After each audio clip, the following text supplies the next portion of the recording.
शुरू हो चुकी है। और भाई साहब नमस्कार। नमस्कार भाई। नमस्कार अंकित। कैसे हो? बिल्कुल बढ़िया भाई। क्या कुछ कहना चाहोगे? मतलब कि पहले ही कॉल दे दी थी लेकिन ना कोई आश्वासन, प्रशासन जरूर मौके पर है। संयुक्त किसान मोर्चा की पूरा हरियाणा में चक्का जाम है।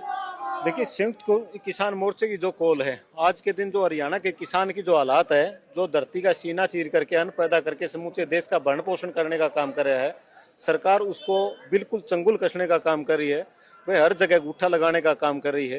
क्योंकि एक बात बताओ भाई, जो इंसान, जो कम्युनिटी समूचे देश का भरण पोषण करने का काम करे, उसके साथ में इतना बड़ा अत्याचार क्यों?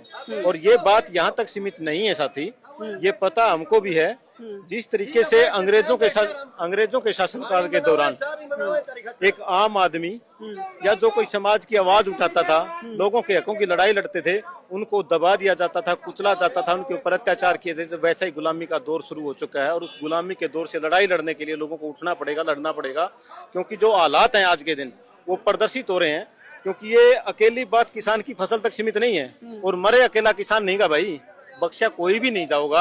आज का दिन यदि हम आकलन करा, तुलना करा, तो देखो आप, किसान की फसल, रही बात मंडी बंद होगी तो हरियाणा का किसान की फसल नहीं बिकेगी। उस तरह के हालात होंगे जिस तरीके के हालात बिहार वाले साथियों के हैं, और वो हालात होंगे तो हरियाणा के किसान की वैसी माली हालत बढ़िया नहीं है और किसान की फसल नहीं बिकेगी तो कर्जवान होगा। आखिरी में जो हथकंडे हैं लोग अपनाना चाहें किसान की जमीन खोसन का, वो जमीन खोसन का जरिया है, वो जमीन कॉर्पोरेट घराना का जाओगी, फिर किसान का क्या होगा, फिर इस देश का क्या होगा, इस प्रदेश का आपका क्या होगा, मेरा क्या होगा भाई।